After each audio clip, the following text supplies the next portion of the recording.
Hello and welcome दोस्तों, study roof में आप सभी का बहुत बहुत स्वागत है।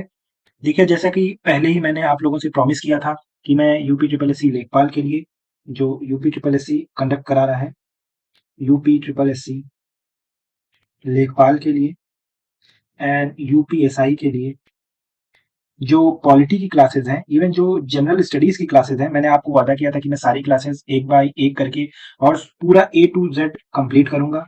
तो उसी के लिए मैं हाजिर हूँ पॉलिटी की पहली क्लास लेकर। और आपको पता होगा कि इंडियन पॉलिटी जो है उसका वेटेज कितना है। तो इंडियन पॉलिटी का जो वेटेज है वो 5 क्वेश्चंस है हमारे लेखपाल में, और लगभग इतना ही वेटेज है यूपीएसआई में। आपको ये भी पता होगा कि कांस्टेबल्स जो है, यूपी पुलिस कांस्टेबल, उनकी भी वैकेंसी आ गई है। उसकी वैकेंसी की डिटेल नोटिफिकेशन जो है, उसका वीडियो मैंने बनाया है और वो प्लेलिस्ट में पड़ा हुआ है, तो आप वो देख देख सकते हैं। आपको ऊपर सजेशंस भी दिखाई दे रहा होगा, वहां पर भी क्लिक करके आप देख सकते हैं। देखिए, आज जो हमारी पॉलिटी की क्लास है ना, इसको हम लोग बहुत अच्छे तरीके से समझेंगे और पूरा शुरू से लेके लास्ट तक समझेंगे। ठीक है, शुरू से लेके पूरा लास्ट तक हम समझेंगे। हम लोग देखेंगे कि वो कौन सी परिस्थितियां थी, वो कौन सी सिचुएशन थी कि हमारा जो भारत है वो मिडिवल इंडिया से किस तरीके से माइग्रेट करता है और हम मॉडर्न में पहुंचते हैं। कौन सी सिचुएशन थी जिन्होंने फर्स्ट लेजिस्लेशन के लिए मजबूर किया। ठीक है, और ऐसी कंडीशंस आई ही क्यों, क्यों ऐसी कंडीशंस आई, ये भी एक बहुत बड़ा सवाल है। और उसके बाद हम देखेंगे कि कैसे हमारी कॉन्स्टिट्यूएंट असेंबली बनती है, और उसके बाद हमारा कॉन्स्टिट्यूशन बनता है। ठीक है, और उसके बाद हम देखते हैं कि वो कॉन्स्टिट्यूशन हमारा लागू होता है। सारी चीजें ए टू जेड हम लोग बात करेंगे, चर्चा करेंगे, और सिर्फ वही क्वेश्चंस देखेंगे which are hit to the point to exam, hit to the point. ठीक है, देखिए, पॉलिटी में मैं आपको बहुत डिटेल में बता सकता हूँ, लेकिन ध्यान रखिए कि हमें सिर्फ 5 क्वेश्चंस के लिए ही पढ़ना है, और वो क्वेश्चंस ऐसे हों जो मोस्ट इंपॉर्टेंट टॉपिक्स हों। ठीक है, जो रिपीटेड क्वेश्चंस हों। आप सभी को पता होगा, मैंने अभी आपका जो भी प्रीवियस ईयर पीवाईक्यू है एनालिसिस कराया था, वो भी प्लेलिस्ट में पड़ा है। तो पीवाईक्यू में मैंने आपको एक एक क्वेश्चन दिखाए थे कि ये पॉलिटी का क्वेश्चन है, ये यहाँ से आ सकता है, ये यहाँ से आया, ये रिपीटेड क्वेश्चन है, इसको याद कर लेना है। अगर आपने पीवाईक्यू नहीं देखा है कि डिफिकल्टी लेवल क्या है क्वेश्चंस की, या कैसे क्वेश्चंस पूछे जाते हैं, तो आप पीवाईक्यू देख सकते हैं। उसके बाद पॉलिटी की फर्स्ट सीरीज पे आ जाइएगा। ठीक है, देखिए, तो सारे हम लोगों को इस हिसाब से पढ़ना है कि जो हमारे 5 क्वेश्चन है ना, ये कवर हो जाए, क्योंकि एग्जाम में हमें ज्यादा नॉलेज नहीं दिखानी, हमें बस क्वेश्चंस करेक्ट करने हैं। ये हमारा मोटिव होना चाहिए। ये जो मैं आज आपको पढ़ा रहा हूँ, ये यूपी ट्रिपल एस सी पेट के लिए, यूपीएसआई के लिए, यूपी पी कांस्टेबल के लिए, तीनों के लिए आपके इंपॉर्टेंट है। ठीक है, तो देखिए, सबसे पहले शुरू करते हैं कि ये सारी चीजें शुरू कैसे हुई। ये हमारा लेक्चर 1 है, और अब आइए स्टार्ट करते हैं कि भाई ये सारी चीजें शुरू कैसे हुई।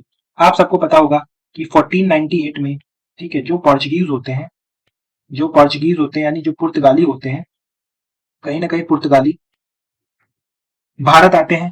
और उसके बाद हम देखते हैं कि एक सीरीज चलती है, एक पूरा क्रम चलता है जिसमें यूरोपीय कंपनियां भारत आती हैं, और उन्हीं में एक कंपनी होती है ब्रिटिश, अंग्रेज होते हैं। इसी के क्रम में अंग्रेज आते हैं। 1600 में कंपनी इनकी गठित होती है। 1611 और 1613 में जाकर ये मसूलीपट्टनम, सूरत जैसी जगहों पर अपनी फैक्ट्री खोलते हैं, और उसके बाद धीरे धीरे इनका क्षेत्र विस्तार शुरू हो जाता है। ठीक है, धीरे धीरे ये लोग क्षेत्र विस्तार करते हैं। क्षेत्र विस्तार भी कैसे करते हैं, क्षेत्र विस्तार में कौन कौन सी नीतियां थी, इसको भी एक बार समझ लेते हैं। कौन कौन सी पॉलिसी इन्होंने लगाई क्षेत्र विस्तार करने के लिए। तो देखिए, जैसे कुछ नीतियां इनकी मैं बताऊं, तो एक है सब्सिडियरी अलायंस। ठीक है, बहुचर्चित सब्सिडियरी अलायंस है। उसके बाद डॉक्ट्राइन ऑफ लैप्स है। ठीक है, जिसको हम हड़प नीति के हिसाब से भी जानते हैं, हड़प नीति अपनाई। तो ऐसी कुछ नीतियां थी, ऐसी नीतियों ऐसी नीतियां जिम्मेदार थी जिन्होंने क्षेत्र विजयी बनाया इन लोगों को। ठीक है, आपको याद होगा कि जो 1757 का जो प्लासी का बैटल था, प्लासी के बैटल में कैसे नवाब हार जाता है। ठीक है, हार जाता है, और उसके बाद हम देखते हैं कि बक्सर का युद्ध होता है, और बैटल ऑफ बक्सर होता है 1764 में। और फिर हम देखते हैं कि इलाहाबाद की संधि होती है। फिर हम देखते हैं कि इलाहाबाद की संधि होती है, और इलाहाबाद की संधि के बाद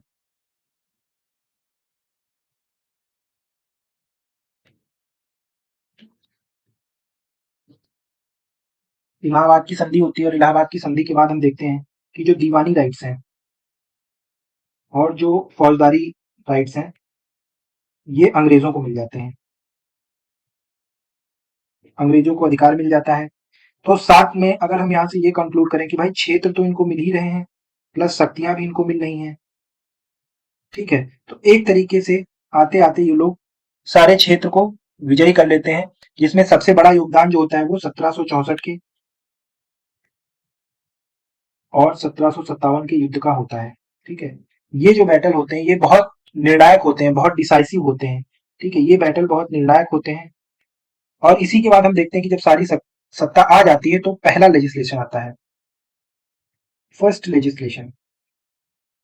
और ये जो पहला लेजिस्लेशन है इसी को हम लोग कहते हैं रेगुलेटिंग एक्ट। ठीक है, ये हमारा रेगुलेटिंग एक्ट था 1773 का। जो इंपॉर्टेंट है, जो इंपॉर्टेंट पॉइंट्स हैं, मैं सिर्फ आपको वही बता रहा हूँ। ठीक है, ये चीज याद रखिएगा, जो इंपॉर्टेंट पॉइंट्स मैं आपको सिर्फ वही बता रहा हूँ। इसमें देखिए क्या था कि जो अभी तक जो हमारा गवर्नर जनरल था ऑफ बंगाल, जो अभी तक बंगाल का गवर्नर था, गवर्नर ऑफ बंगाल, अब इसको कहा जाने लगा गवर्नर जनरल ऑफ बंगाल। ठीक है, ये पहला बदलाव आता है। उसके बाद जो पहला गवर्नर जनरल था, ये कौन होता है? ये वॉरेन हेस्टिंग्स होते हैं।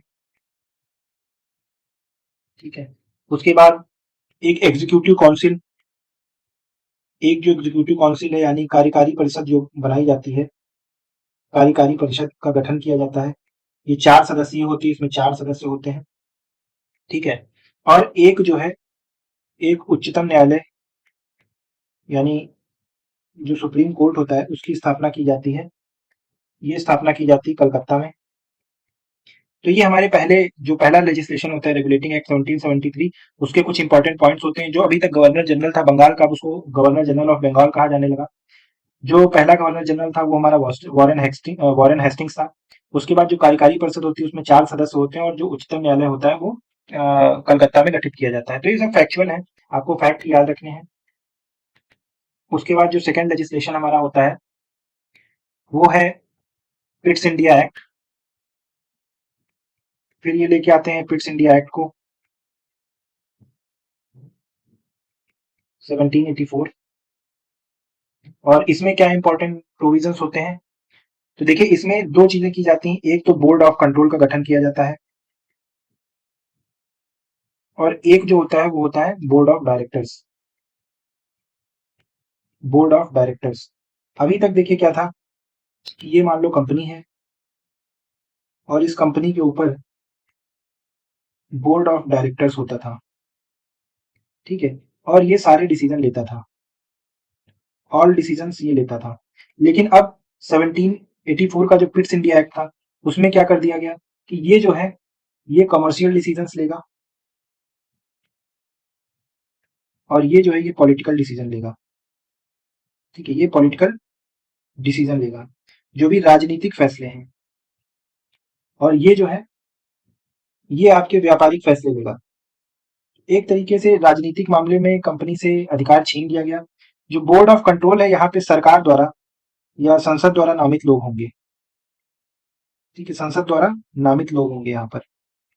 ठीक है, चलिए फिर आगे चलते हैं, और आगे चल के हम लोग देखते हैं कि ऐसे ही हमारा एक चार्टर एक्ट है 1833 का। और इस चार्टर एक्ट में जो अभी तक हमने पहले देखा, इसके ऊपर जो हमने देखा कि जो रेगुलेटिंग एक्ट था जिसमें गवर्नर ऑफ बंगाल को गवर्नर जनरल ऑफ बंगाल कहा जा रहा था। ठीक है, अब यहाँ पे देखिए क्या होता है कि जो गवर्नर जनरल है ऑफ बंगाल, अब इसको कहा जाने लगा गवर्नर जनरल ऑफ इंडिया। इसको गवर्नर जनरल ऑफ इंडिया कहा गया। और जो विलियम बेंटिक है, ये फर्स्ट गवर्नर जनरल हो गए,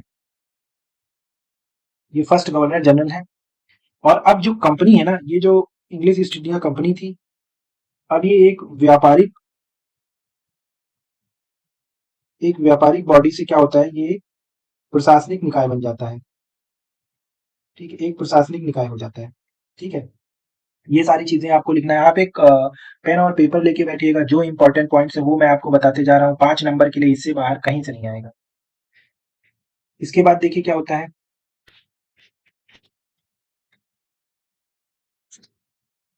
इसके बाद अगर हम देखें तो हमारा जो ग्राउंड रूल होता है वो स्टार्ट हो जाता है।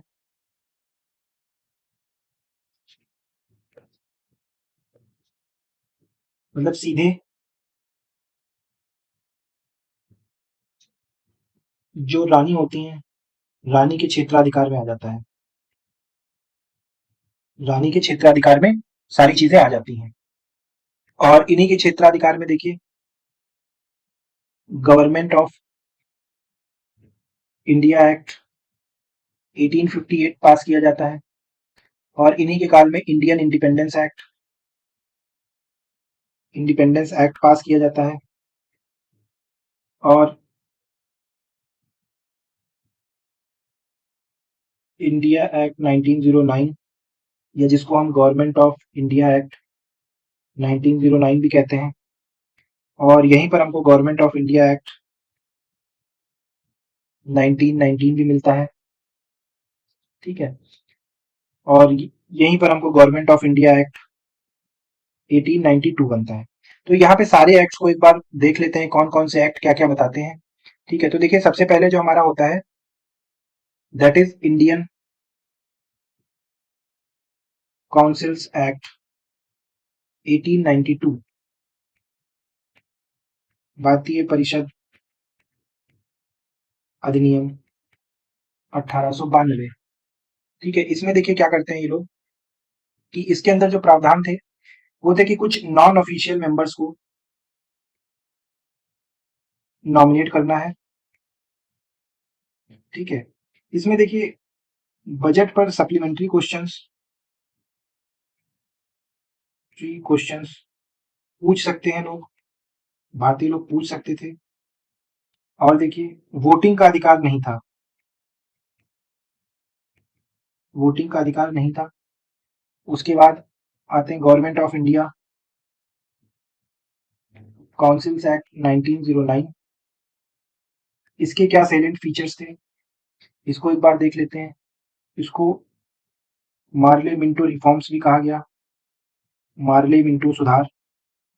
ठीक है, यहाँ पर क्या हुआ कि जो नॉन ऑफिशियल्स थे, जो नॉन ऑफिशियल मेजोरिटी थी भारतीयों की, उसको प्रांत में बढ़ा दिया गया।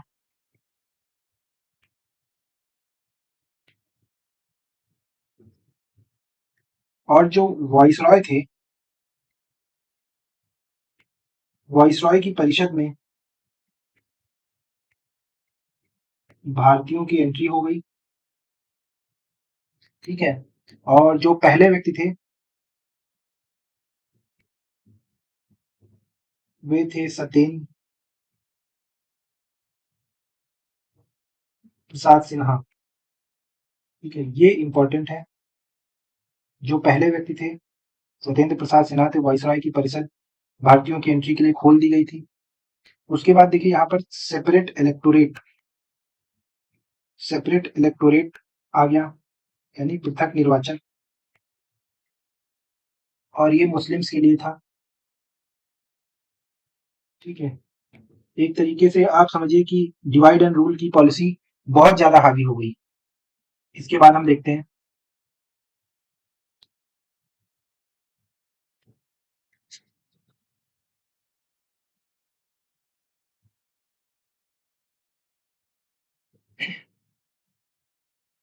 Government of India act 1990।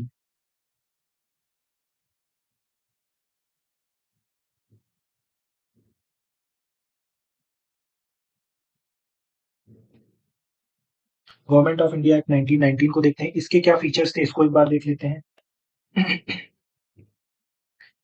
इसको मॉन्टेग्यू चेम्सफोर्ड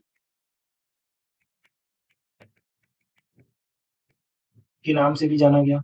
ठीक है, इसमें केंद्र और प्रांत के लिए विषय निर्धारित किए गए। और क्या है, जो प्रांत है, प्रांत में डायरकी लागू। डायरकी का सीधा सा मतलब ये होता था, जो विषय थे, कानून बनाने वाले विषय, उनको दो भागों में बांटा गया। पहला था ट्रांसफर्ड, दूसरा था रिजर्व। ठीक है, जो ये ट्रांसफर्ड थे, ये सदन जो था, जो विधान सभा थी, वो पास करेगी और वाइसरॉय इससे कानून बना देता था। और जो रिजर्व थे, उसमें सीधे जो गवर्नर जनरल था, सीधे उसको कानून बनाने की आजादी थी। ठीक है, जैसे एग्जाम्पल के लिए मान लेते हैं कि बिहार में कोई एक विषय है, जैसे जेल प्रशासन पे कोई कानून बनाना है, तो इसमें क्या होता था, जो बिहार विधानसभा है, जो बिहार विधानसभा है, वो पास करेगी बिल को, वो गवर्नर के पास जाएगा और गवर्नर साइन कर देगा और कानून बन जाएगा। ये होता था ट्रांसफर्ड सब्जेक्ट के केस में, प्रांत पे। और जो रिजर्व सब्जेक्ट थे, रिजर्व सब्जेक्ट में क्या होता था, जो गवर्नर की एग्जीक्यूटिव काउंसिल थी, उसके साथ ही गवर्नर कानून बनाता था। ठीक है, तो ये आपको क्लियर हो गया होगा।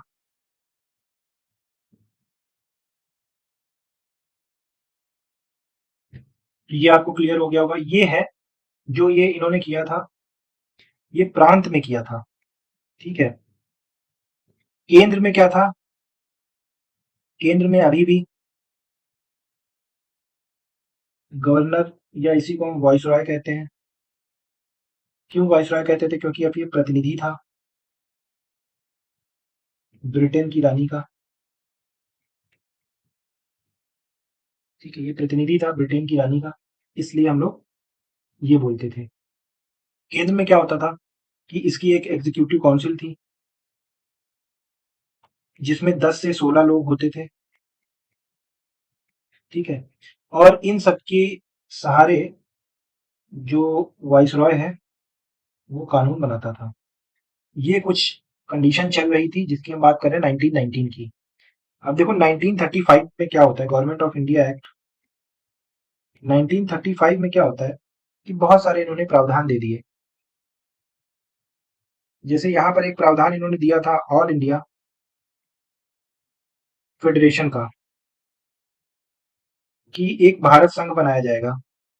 ठीक है, एक संघीय ढांचे की परिकल्पना इन्होंने की थी, जो राजाओं का जो क्षेत्र था उसको मिला के, प्लस प्रांतों को मिला के। ठीक है, ऐसा इन्होंने कहा था। और देखिए क्या था इसमें, और ये जो डायरकी अभी मैंने आपको बताई ना, कि जो ट्रांसफर्ड सब्जेक्ट की डायरकी थी, ट्रांसफर्ड और रिजर्व की स्टेट्स में, उसको पूरी तरह से समाप्त कर दिया गया। और अब जो राज्य थे, राज्य को विधायी स्वतंत्रता दे दी गई। और ये जो डायरकी है ना, अब इसको केंद्र में लगा दिया गया। केंद्र में लागू, केंद्र में लागू का मतलब क्या है कि भाई जो वाइसरॉय है, अब उसके पास ट्रांसफर्ड सब्जेक्ट है और रिजर्व सब्जेक्ट है। ट्रांसफर्ड, वो क्या करेगा, सदन से कानून बनेगा। रिजर्व में क्या करेगा, एग्जीक्यूटिव काउंसिल जो उसकी है, उससे मंत्रणा करके कानून बनाएगा। ये सारी चीजें थी। देखिए 1935 का जो अधिनियम था, उसमें और भी चीजें थी, जैसे सुप्रीम कोर्ट की स्थापना, सुप्रीम कोर्ट की स्थापना हो गया। ठीक है, यहीं पर आरबीआई का गठन, 1935 में। और देखिए यहाँ पर पब्लिक सर्विस कमीशन